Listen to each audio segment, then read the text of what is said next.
রাজবাড়ী সদর উপজেলার গোয়ালন্দ মোড় এলাকায় করিম ফিলিং স্টেশনে তেলের টাকা চাইতে গিয়ে শ্রমিক রিপন সাহাকে নৃশংসভাবে গাড়ি চাপা দিয়ে হত্যার ঘটনার প্রতিবাদে এবং হত্যাকারীদের ফাঁসির দাবিতে ফরিদপুরে মানববন্ধন অনুষ্ঠিত হয়েছে।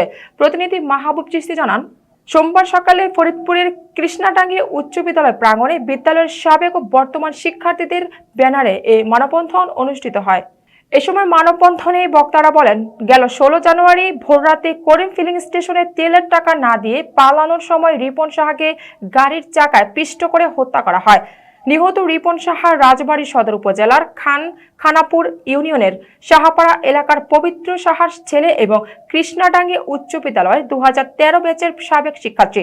এই ঘটনায় পুলিশ অভিযুক্ত গাড়ির মালিক আবুল হাশেম সুজন ও গাড়ি চালক কামাল হোসেনকে গ্রেপ্তার করেছে। তবে মানববন্ধনে অংশগ্রহণকারীরা বলেন, শুধু গ্রেপ্তার যথেষ্ট নয়, এই নির্মম হত্যাকাণ্ডের দৃষ্টান্তমূলক বিচার নিশ্চিত করতে হত্যাকারীদের ফাঁসি কার্যকর করতে হবে।